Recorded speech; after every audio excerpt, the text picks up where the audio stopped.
Hi hello friends, మనమైతే మననే fifth free trip అయిన అరుణాచల్ ట్రిప్ అయితే కంప్లీట్ చేసుకున్నాం. దాన్ని మీరంతా సక్సెస్ఫుల్ చేశారు. థ్యాంక్ యూ మీ అందరికీ ముందుగా. అండ్ ఇంకోటి ఏంటంటే, మన సిక్స్త్ ట్రిప్కి ఇన్ని రోజులు అంటే లేట్ అయింది, సార్ అస్సలు లేట్ కానీ ఇంకో 10 daysలో మన సిక్స్త్ ఫ్రీ ట్రిప్కి అయితే మీలోంచి ఒకరిని తీసుకెళ్తా. కాకపోతే మనకి సిక్స్త్ ఫ్రీ ట్రిప్లో నాకు చిన్న కన్ఫ్యూజన్ వచ్చింది. అదేంటంటే, నేను అరకు తీసుకెళ్దాం అనుకుంటున్నాను. ఎందుకంటే వర్షాలు వస్తున్నాయి కాబట్టి అరకులో చూడడానికి చాలా పీస్ ఉంటుంది, చాలా ప్రశాంతంగా ఉంటుంది కాబట్టి అరకు తీసుకెళ్దాం అనుకుంటున్నా. ఇందులో ఇంకోటి ఏంటంటే, పూరి జగన్నాథ్ ఆలయంలో నెక్స్ట్ మంత్ మనకైతే రథోత్సవం జరుగుతుంది. జగన్నాథ స్వామి రథోత్సవం. అది చాలా గ్రాండ్గా ఉంటుంది. తక్కువలో 10 lakhs members వస్తారు చూడడానికి. అక్కడికి వెళ్తే బాగుంటుంది.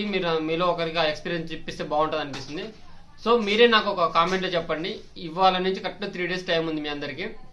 అప్పట్లోపు అరకు వెళ్దామా, పూరి జగన్నాథ్ ఆలయం వెళ్ళి జగన్నాథ్ రథోత్సవం చూద్దాం అన్నది మీరే చెప్పండి నాకు.